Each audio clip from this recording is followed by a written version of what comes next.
अच्छा साहब, कहाँ पर एक पेज से आप लोग हटे थे? बहुत दफ़ा तस्करा हुआ है, लेकिन आज आप जब तस्करा करेंगे तो ज़ाहिर है कि पहले से मुख्तलिफ होगा, क्योंकि सिनेरियो तब्दील हो रहा है, आगे चीज़ें समझ में आ रही हैं, ज़्यादा बेहतर तरीके से जो है वो सियासी मंजरनामा वाज़े होते जा रहा है। आप और पाकिस्तान की इस्टेब्लिशमेंट ये एक पेज से कब ऐसे हटना शुरू हुई कि यहाँ तक सूरत हाल आ गई कि आप दोनों जो है वो बिल्कुल नेक टू नेक आ गए? मुझे अच्छी तरह याद है, आपसे भी मुलाकात हुई, आपने ही बंदोबस्त किया कि जब हमने खान साहब से गुफ्तगू की, जो लॉन्ग मार्च था, तो खान साहब ने यहाँ लिबर्टी से ही कुछ दूर है यहाँ से जो है वो उन्होंने इस्टेब्लिशमेंट का नाम लेना शुरू कर दिया था। ये कहाँ से एक पेज से हटे? जनरल फैज़ हमीद का मामला था, पोस्टिंग का कोई मामला था, कोई गलत फहमियाँ पैदा हो गई थी? आप बड़े करीब समझे आते थे इस्टेब्लिशमेंट के, आपने किरदार क्यों नहीं अदा किया? देखिए, जो इस्टेब्लिशमेंट से एक पेज पे हटने का मामला है, किसी पॉलिसी के ऊपर कोई बड़ा डिफरेंस नहीं था, हमारा बड़ा सही चल रहा था, लेकिन एक इस्टेब्लिशमेंट की एक अपनी इंटरनल पॉलिटिक्स जो है वो इतनी बड़ी है कि जिस तरह से हर आपके अपने टेलीविज़न में अपनी पॉलिटिक्स होती है, लोगों के अंदर चीज़ें होती हैं, हर ऑर्गेनाइजेशन की एक अपनी इंटरनल डायनामिक्स और पॉलिटिक्स होती है।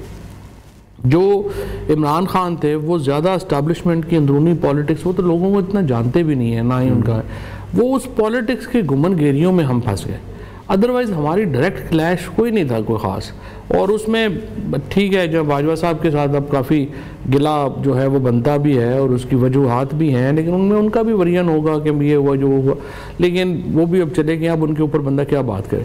लेकिन मेरे ख्याल में फिर भी हमारी जो कम्युनिकेशन लाइंस ब्रेक हुई, क्योंकि माहौल फिर ये बन गया कि जी अगर आप उनसे बात कर रहे हैं तो आप पार्टी में नहीं रह सकते, या जो भी, फिर जो हमें तो खान साहब ने कहना था हमने तो उनकी बात माननी थी, और इन द हाइंडसाइट मुझे लगता है कि अगर हमारे राब्ते रहते तो शायद ये गलतफहमियाँ उतनी ना बढ़ती, बट अनफॉर्चुनेटली वो हमारे राब्ते नहीं रहे, जिसकी वजह से तो सब आज 1-1.5-2 साल गुजरने के बाद आपको खुद कहीं फील होता है कि कहीं ऐसा मामला था कि आप किरदार अदा कर सकते थे और आपने नहीं किया, समझा सकते थे खान साहब को, आपने वो करने के बजाय कोई और रास्ता अपनाया? खान साहब को तो समझाने की कोई बात नहीं थी, खान साहब तो कहीं मतलब देखिए ना, सिविलियन ये जो प्राइम मिनिस्टर्स हैं इन्होंने क्या करना होता है, समझाने की बात तो दूसरी तरफ ही होती है, उन्होंने ही जो है वो अपना जरा हौसला दिखाना चाहिए, करना चाहिए। देखिए ना, मसला ये है, आप इमरान खान हैं, नवाज शरीफ हैं, या बेनज़ीर शहीद थी, आर्मी चीफ उनको खान अब्बासी साहब की तरह या अनवार काकड़ की तरह या शहबाज शरीफ की तरह तो ट्रीट नहीं ना कर सकता। उनके कहने के ऊपर लाखों लोग जो हैं वो उठते हैं, ठीक है आपने किसी को मदद भी की होगी, कुछ भी किया होगा, बट दे आर लीडर्स, वो अपने लोग उनके नाम पे वोट लेके जो है वो बनते हैं। तो आप देखिए ना, इतने अहम लोगों को फिर आपको इज्जत देनी पड़ेगी, उनके साथ एक पावर शेयरिंग के ऊपर आप जाएं। अगर फॉर एग्जांपल अगर कोई बात नहीं हो रही है तो नहीं मान रहा वो, तो ठीक है फिर आगे चलना पड़ेगा। So it's a whole structural issue that needs to be sorted out. तो सब इमरान खान साहब जो है वो किसी मौके पे भी हमें ये फील नहीं हुआ कि सियासी क़यादत के साथ इंगेज करना चाहते हैं, हमेशा यही लगा कि वो इस्टेब्लिशमेंट के साथ इंगेज करना चाहते हैं। आज भी जेल से जो उनके बयानात आते हैं कि बातचीत का वक्त गुजर गया, फ़लाँ ये करना चाहता है, फ़लाँ ये करना चाहता है। पहली दफ़ा मैंने बयान कोई सुना कि वो कहते हैं हुकूमती APC के अंदर शिरकत करेंगे। तो आप तो सियासी खानवादे से ताल्लुक़ रखते हैं ना, आप लोग तो देखते रहे हैं तमाम चीज़ें, कभी आपने खान साहब को ये समझाया कि बेशक ये चोर लुटेरे हों आपकी नज़र में, लेकिन गुफ्तगू तो इन्हीं से होनी है? नहीं, गुफ्तगू तो हमने की भी है। अगर आपको याद होगा तो जो हमारी इलेक्शनों के ऊपर बातचीत हुई, जब पीपल्स पार्टी PMLN और हमारी बातचीत हुई इलेक्शनों के ऊपर, बड़ी अच्छी बातचीत हुई और वो आगे गई, तो बातचीत तो हम करते रहे। एक तो पब्लिक जो है ना, एक मसलन आप देखें ना, प्रॉब्लम क्या आ जाती है, हमारे यहाँ बड़ी डिविसिव सोसाइटी है और उसका भी इजहार होता है। मसलन हम पहली दफ़ा जब गए हज के ऊपर, तो ये उम्रे के ऊपर, तो वहाँ पे निकलते ही खान साहब को सारे लोगों ने, पाकिस्तानी वहाँ पे जो जितने थे वो लाइनों में लग गए, उन्होंने कहा सर इनको नहीं छोड़ना, बाकी जो मर्जी है वो कुछ हो जाए। तो उसका जो डिवीजन, जो सोसाइटी की डिवीजन है, उसका फिर लीडर जो है वो ख्याल करता है।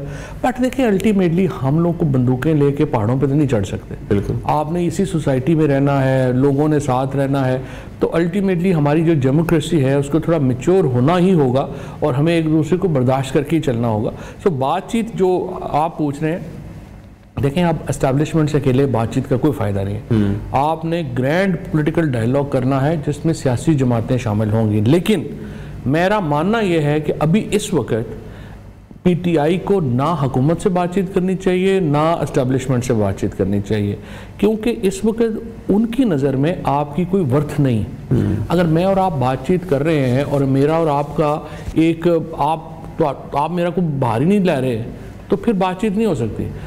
अभी फ़िलहाल पीटीआई शुड फोकस ऑन कि आप जो अपोजिशन अलाइंस है वो मजबूत करें। मौलाना फजलुर रहमान के साथ, जीडीए के साथ, जमात इस्लामी के साथ जब आपका अलाइंस होगा, फिर आपके साथ फौज भी बात करेगी, फिर आपके साथ हुकूमत भी बात करेगी। जो सब एक ब्रेक का वक्त हुआ है, ब्रेक लेके दोबारा आते हैं नाज़रीन, एक छोटा सा ब्रेक।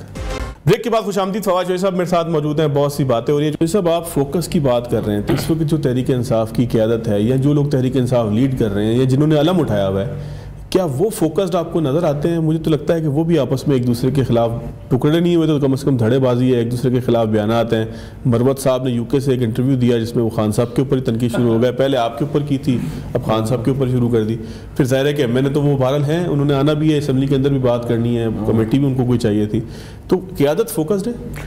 नहीं, असल जो प्रॉब्लम आया ना कि एस्टेब्लिशमेंट ने वो सारे जो जेन्युइन पॉलिटिशियन थे, हमें तो उन्होंने ठुडे मार के हमें तो फारिग कर दिया, इलेक्शन भी नहीं लड़ने दिया, जेलों में भी डाल दिया। वो पीछे जो लोग अभी फिर बच गए, फिर उन्हीं में से ही जो है वो आपने बनाए। अब जो 4-5 लोग जो फॉर एग्जांपल फेस क्रिएट बनाते हैं पीटीआई का, जैसे उमर अयूब हैं, गौहर हैं, शिबली फराज हैं, रऊफ हसन है, हामिद खान है, देखिए इसमें सिवाय उमर के कोई प्रैक्टिकल पॉलिटिक्स तो किसी ने की ही नहीं हुई। तो इसी वजह से अगर इमरान खान जेल में, इमरान खान को क्या चीज़ें चाहिए? इमरान खान को अपनी जो लीडरशिप है उसकी तरफ से एक तो इन्फॉर्मेशन चाहिए, एडवाइस चाहिए, और तीसरा वो जो फिर स्ट्रेटजी बनाए उस पर एग्जीक्यूशन प्लान चाहिए। अब ये 4 लोग जो इन्होंने कभी पॉलिटिक्स की ही नहीं हुई, वो कैसे ये ना वो रेलिवेंट उनको एडवाइस इन्फॉर्मेशन दे सकते हैं, ना कोई एडवाइस दे सकते हैं, और स्ट्रेटजी एग्जीक्यूशन उसके स्ट्रेटजी नहीं सही बन सकती जब तक ये दोनों ना हो, और बन भी जाए तो ये एग्जीक्यूशन नहीं कर सकते। सो पीटीआई का जो इस वक्त प्रॉब्लम, तो ये लीडरशिप का प्रॉब्लम तो है। मैं साहब देखिए ना, 9-8 फरवरी जो हुआ वो एक बहुत बड़ा रेवोल्यूशन था। उस रेवोल्यूशन में मौजूदा लीडरशिप का तो कोई रोल नहीं था। लोगों ने आए वोट, कैंपेन तो कहीं हुई ही नहीं, पता ही नहीं चला, कहीं पे लोग पेपर ही नहीं जमा करा सके, ये लोग तो नज़र ही नहीं आए कहीं पे। लेकिन जब 8 फरवरी को रिजल्ट आ गए थे, 9 को आपकी आंखों के सामने जब चोरी हुए, उस वक्त तो इकट्ठे होकर आप कहते कि हम बिल्कुल ये नहीं होने देंगे, और लोग सड़कों के ऊपर निकले और ये सारा इलेक्शन जो हम चोरी नहीं होने देंगे। आपका हर एमएनए एमपीए जिसका रिजल्ट चोरी हो रहा था, उसने नेचुरल डील लीड करनी थी अपनी कॉन्स्टिट्यूंसी को, और वो मौका आपने ज़ाया कर दिया। फिर लियाकत चट्ठा का स्टेटमेंट आया, लियाकत चट्ठा के स्टेटमेंट को फिर आपने लियाकत चट्ठा ही बेचारे को अकेला छोड़ दिया, वो मिसिंग पर्सन है 4 महीनों से, उसका अता पता ही कोई नहीं है। सो इस तरह तो पॉलिटिकल पार्टीज और पॉलिटिकल स्ट्रैटेजीज नहीं बनती। So it was very important कि एक जो आई वुड से कि जो स्ट्रेटजी बने उसमें एक कोहेरेंस हो। फिर आप देखें 2 दिन आप चीफ फायज़ ईसा साहब के ख़िलाफ़ होते हैं, तीसरे दिन साथ हो जाते हैं, 3 दिन आप आमिर साहब के, जैसे आमिर फारूक के बारे में अलग बातें होती हैं, 5वें दिन आप साथ हो देते हैं, फिर आप हाई कोर्ट के जजेस के ऊपर एक दिन साथ हैं, एक दिन साथ। इस तरह तो नहीं हो सकता।